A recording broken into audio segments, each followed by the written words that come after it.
কওমি ওলামায়ে কেরাম, তরুণ প্রজন্ম যতই বাধা দিচ্ছে ততই তারা খুঁজে খুঁজে মাওলানা মওদুদী বইগুলো পড়ালেখা করা শুরু করছে। পড়তে নিষেধ করা হয় কেন? না পড়া যাবে না। কেন পড়া যাবে না? বলে পড়লে ওটার মধ্যে এমন এক নেশা আছে, ওটা আর ফেরত আসে না। নুরানি বিভাগে পড়ে যে নাকি এখন মাখরাজের লাইনে পড়তেছে, মাখরাজ শিখতেছে, ওরও যদি জিজ্ঞেস করেন ও বলবে জামাত ইসলামের আকীদা খারাপ। ও আকীদার কি বুঝে? এরপর আকীদার এই বিরোধিতা, এই চেতনার ব্যবসাটা কেন? যাতে করে জামায়াত ইসলামী এই দেশে একামতে দ্বীন এবং ইসলামী আন্দোলনের পক্ষে এবং ভারতীয় এজেন্ডার বিপক্ষে কোনো কাজ করতে না পারে, যাতে করে এদেশের মানুষই এদেরকে বিপক্ষে দাঁড়িয়ে যায়। এটাই হলো ভারতের প্রধান টার্গেট ছিল। দুটো চেতনা বাংলাদেশে সবচেয়ে বেশি চলমান, একটা হলো ৭১-এর চেতনা আর একটা হলো আকীদার চেতনা। এই দুইটা চেতনার এটার প্রোডাকশন এবং প্রযোজনা, পরিচালনা সবটুকুই ইন্ডিয়া থেকে হয়েছে। এবং এই ইন্ডিয়া থেকে হওয়ার পিছনে দেখেন ৩ লক্ষ মানুষের জায়গায় ৩০ লক্ষ শহীদ বানিয়ে ফেলা হলো, ২ লক্ষ মা বোনের শহীদ বানানো হলো। কিন্তু আজও পর্যন্ত কোনো মা দাঁড়ায় বললেন না আমি ৭১ সালে ধর্ষিত হয়েছিলাম। এমনকি কোনো মায়ের সন্তান বা প্রজন্ম বলে নাই আমার মা বীরঙ্গনা ছিল, আমি তাদের সন্তান। ২ লক্ষের মধ্যে ২,০০০-এরও আজ পর্যন্ত কোনো প্রমাণ পাওয়া যায়নি। ৩০ লক্ষ শহীদের কথা বলা হয় এবং দেশনেত্রী বেগম খালেদা জিয়া কিন্তু বলেছিলেন এটা একটা মিথ্যা কথা, ৩ লক্ষের জায়গায় ৩০ লক্ষ, এটা প্রমাণিত। সেই ৩০ লক্ষ ৩ লক্ষ সেটাও আজও পর্যন্ত হয়নি।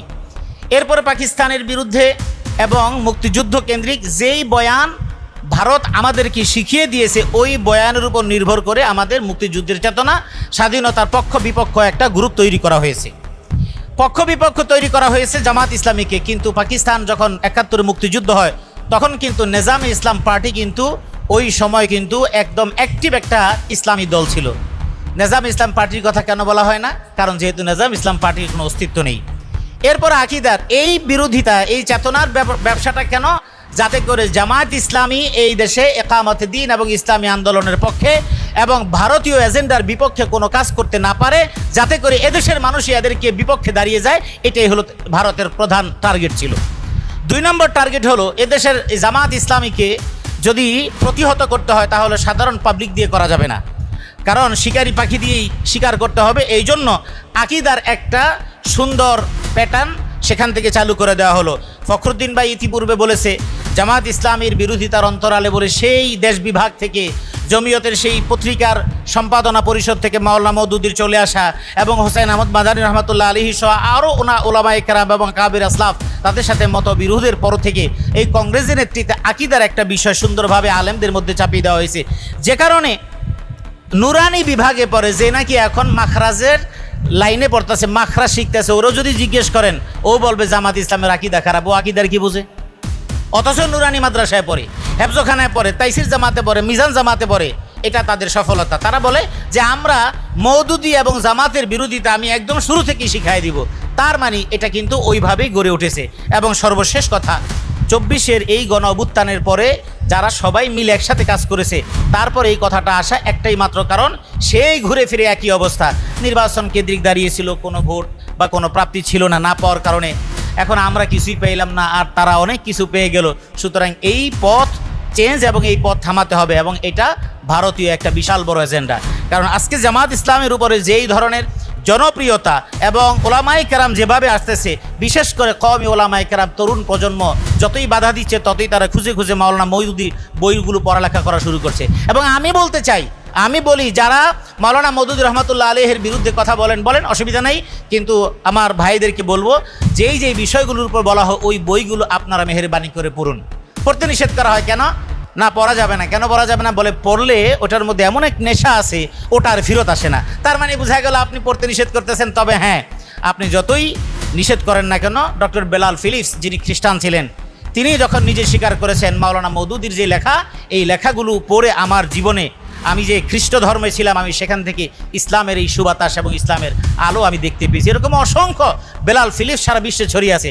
সুতরাং বাধা যত, প্রতিবাদ যত, সমালোচনা তত, আমি তো মনে করি এটা আমাদের জন্য আশীর্বাদ। এবং আজকে যেই কথাগুলো হচ্ছে, যেই কথাগুলো হয়েছে, আজকের পরে হয়তো আরও আলোচনা হবে, আরও সমালোচনা হবে। তবে একটাই কথা, যেটা মাওলানা মওদুদী রহমতুল্লাহ আলাইহি বলেছেন, আমার কাপড়টা যদি পিছনে যদি কোনো কাঁটার সাথে যদি কাপড়টা আটকে যায়, আমি ওই কাটা ছাড়াতে গিয়ে যেই সময়টা আমার ব্যয় হবে, আমি ওই সময়টুকু আমি নষ্ট করতে চাই না। প্রয়োজনে আমি ওই কাপড়ের অংশটুকু ফেলে দিয়ে আমি সামনে চলে যাব, তবু আমি ওই কাটা ছাড়াতে গিয়ে আমি সময় নষ্ট করব না। আমি সেই জন্য মনে করি সমালোচনা, পর্যালোচনা এগুলি কোনো কিছুই না। এগুলি যুগ যুগ ধরে ছিল, যুগ যুগ ধরে চলবে। কারণ ততক্ষণ পর্যন্ত আপনি খারাপ, যতক্ষণ পর্যন্ত আপনি আমার সাথে নাই। যখন আপনি আমার সাথে আসবে ততক্ষণ। বাংলাদেশে যত ডিভোর্স হয়, ডিভোর্সের সমস্ত ওকালতনামার মধ্যে, ডিভোর্সনামার মধ্যে বক্তব্য এক। স্বামী যদি ডিভোর্স দেয় তাহলে স্ত্রীর চরিত্র খারাপ, স্ত্রী যদি ডিভোর্স দেয় তাহলে স্বামীর চরিত্র খারাপ এবং ভরণ পোষণ দেয় না। একদম সেম ম্যাটার, অর্থাৎ বিরোধিতার এই প্যাটার্নটাও ঠিক একরকম। আপনি যদি আমার সঙ্গে থাকেন তাহলে আপনার চাইতে ভালো মানুষ আর হয় না। সেটা আমরা নির্বাচনের পূর্ব মুহূর্তেও দেখেছি, যখন জোট হয় এবং নির্বাচনী ভাব হয়। সংসারটা ভেঙে যাওয়ার আগ পর্যন্ত কুসুম কুসুম ভালোবাসা সবার সাথে ছিল।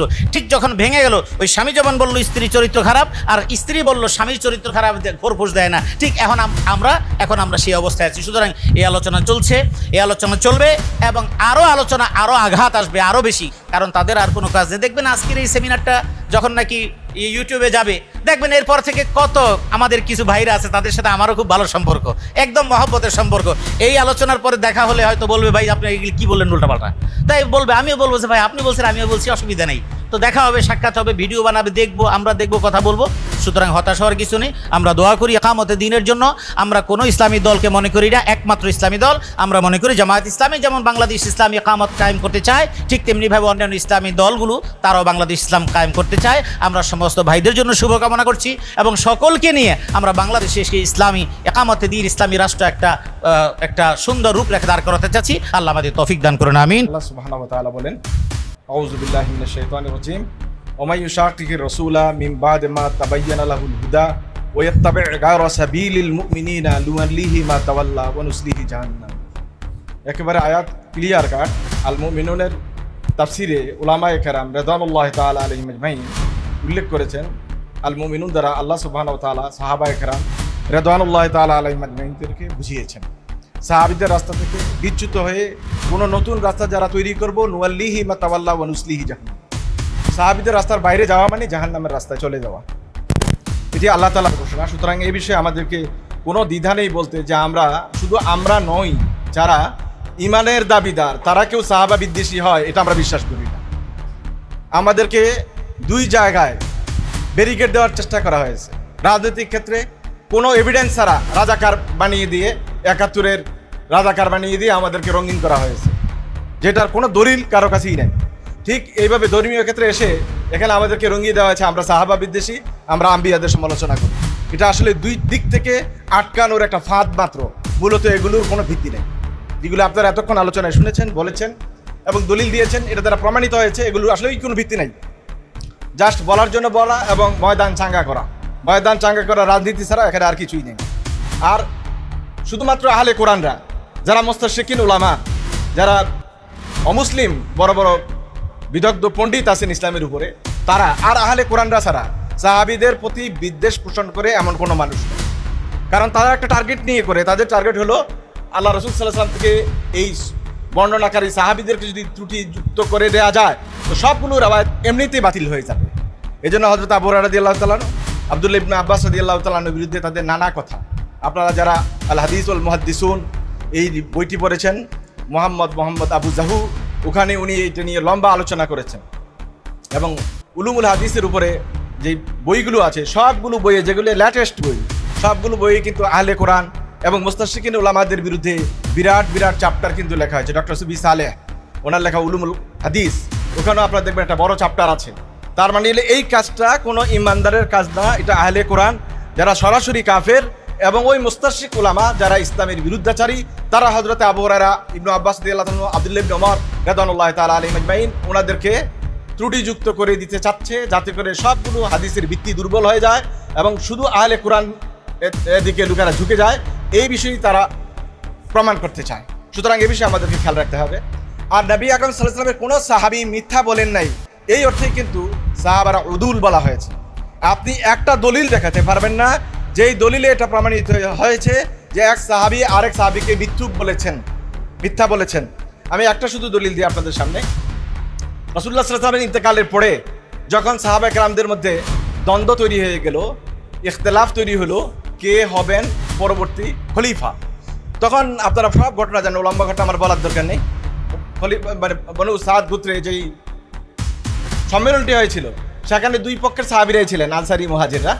আর সেখানে গিয়ে হযরত আবু বকর রাদিয়াল্লাহু তাআলা আনহু কিচ্ছু বললেন না, ছোট্ট করে একটা হাদিস বললেন। কি বললেন? আল আইম্মাতু মিন কুরাইশ। আর কিছুই বললেন না, বললেন আল আইম্মাতু মিন কুরাইশ। আচ্ছা, এই হাদিসটা বলার পরে কি একজন আনসারি সাহাবীও দাঁড়িয়ে কথা বলা দরকার ছিল না?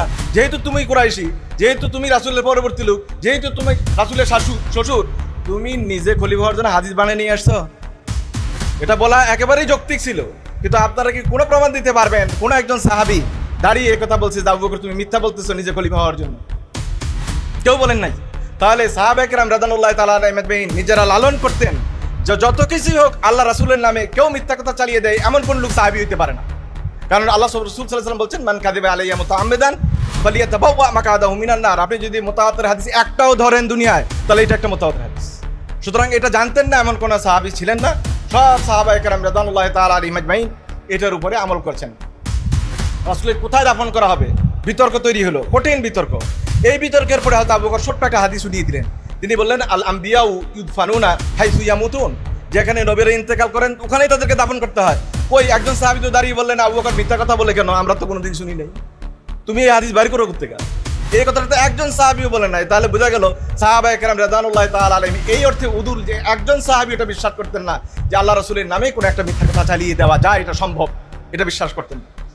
সম্মানিত উলামায়ে হাজরাত, রাওয়ায়াতের আদালত কি মূলত উলামায়ে কেরাম রাদিয়াল্লাহু তাআলা আলাইহিম আজমাইন উদুল শব্দ অর্থে ব্যবহার করেছেন। এখানে ব্যক্তিগত কোনো গুনাহ, ব্যক্তিগত কোনো ত্রুটি এগুলো আসলে আলোচনায় আসেনি। মুহাদ্দিসিনে কেরাম ওনারা এই বিষয়টিকে এখানে আলোচনায় উল্লেখ করেন নাই, কারণ উল্লেখ করার মতো বিষয় না। এখন আমাদের যে কাজ সেটি হলো, আমরা দেখি কিছু কিছু মানুষ, বিশেষ করে যারা ভিন্ন ঘরানার একদল লোক আছেন যারা হযরত আলী কারামাল্লাহু ওয়াজহু ওনার বিষয়টি একটু প্রাধান্য দেন খুব বেশি। শিয়া মেজাজের আলেম যারা, আমি ডাইরেক্ট শিয়া বলতেছি না, সুন্নতির মধ্যেও আহলে সুন্নাহ ওয়াল জামাতের মধ্যেও কিছু মানুষ আছে যারা শিয়া মেজাজের লোক। তারা দেখবেন নানা রকমের এই শিয়া কাজের সাথে জড়িত হয়ে যায়। ওনারা নিজেরা সুন্নি, বাস্তবেই সুন্নি, কিন্তু ওনাদের আবেগটা এত বেশি, ওরা এক পর্যায়ে গিয়ে ওই যে শিয়াদের কাতারে শামিল হয়ে যান। ওই সমস্ত উলামায়ে হাজারাতরা কিন্তু অনেক সময় হযরত আলী কারামাল্লাহু ওয়াজহুকে নিয়ে বাড়াবাড়ি করেন, আবার মুআবিয়া রাদিয়াল্লাহু তাআলাকে নিয়ে ছাড়াছাড়ি করেন। এইরকম কোনো কাজে অংশগ্রহণ করা কোনো উলামায়ে হাজারাতের জন্য উচিত নয়, যদি তিনি দাবি করেন যে আমি আহলুস সুন্নাহ ওয়াল জামাতের লোক। সেক্ষেত্রে আমাদের যে কাজ সেটা হলো আসুকুতু আম্মা শাজারা বাইনা সাহাবা ওয়াজিবুন। সাহাবীদের মাঝে যে সমস্ত ঝগড়াঝাটি বা দ্বন্দ্ব যা কিছুই হয়েছে এগুলো নিয়ে কথা বলা, চর্চা করা একেবারেই নিষিদ্ধ, বরং এই কাজে চুপ থাকা আমাদের জন্য ওয়াজিব। আপনারা দেখেন তো সাহাবায়ে কেরাম রাদিয়াল্লাহু তাআলা আলাইহিম আজমাইন রাজনৈতিক কিছু দ্বন্দ্বে জড়িয়েছিলেন। কোন সাহাবীকে গালি দিয়েছেন একটা কোনো রাওয়ায়াত আমাদের হাতে আছে? যে আলী মুআবিয়ার সাথে দ্বন্দ্ব ছিল, মুখের সাথে মুখে দ্বন্দ্ব ছিল, এই কারণে গালাগালি করা অথবা খারাপ আচরণ করার কোনো বিবরণ নাই। তার মানে সাহাবায়ে কেরাম রাদিয়াল্লাহু তাআলা আলাইহিম আজমাইন জিহাদি খাতা করেন বা যাই করেন, পরস্পর দূরত্ব কিন্তু তারা তৈরি করেন নাই, ব্যক্তি দূরত্ব তৈরি করেন নাই। হয়তো কিছু কথা হয়ে গিয়েছে, সেই ক্ষেত্রে আমরা ওমর ইবনে আব্দুল আজিজ রাহিমাহুল্লাহ ওনার তরিকাটা অবলম্বন করি। উনি বলেছিলেন যে সাহাবায়ে কেরাম রাদিয়াল্লাহু তাআলা আলাইহিম আজমাইন পরস্পর যেই রক্তারক্তি বা কিছুটা দ্বন্দ্বের মধ্যে এসেছিলেন, ওই দ্বন্দ্ব আলোচনা করে আমরা আমাদের জিহ্বাকে রক্তাক্ত করতে চাই না। এটা ওনাদের ব্যক্তিগত বিষয় ছিল, আমরা সেটাকে ব্যক্তিগতভাবেই রাখতে চাই। উলামায়ে হাজারাতদের এই নজরিয়াটা অবলম্বন করা উচিত। ইসমতে আম্বিয়া এবং আদালতে সাহাবা সম্পর্কে আপনারা অনেক কথা শুনেছেন। আমার একটা কিতাব আছে, আকায়েদু আহলিস সুন্নাহ মা সাবাতাত বিল কিতাবি ওয়াস সুন্নাহ। ওই কিতাবে আমি আলাদা চ্যাপ্টারে এগুলো আলাদা আলোচনা করেছি, ওখানে দীর্ঘ আলোচনা রয়েছে। আল্লাহ সুবহানাহু ওয়া তাআলা আমাদের সবাইকে সাহাবায়ে কেরাম রাদিয়াল্লাহু তাআলা আলাইহিম আজমাইনদের আদালত এবং ইসমতে আম্বিয়া সম্পর্কে সঠিক ধারণা গ্রহণ করে সে অনুযায়ী আমাদেরকে আমল করার তৌফিক দান করুক। আমিন। ওয়া আখিরু দাওয়ানা আনিল হামদুলিল্লাহি রাব্বিল আলামিন ওয়া মা তৌফিক ইল্লা বিল্লাহ। আসসালামু আলাইকুম ওয়া রাহমাতুল্লাহি ওয়া বারাকাতুহু।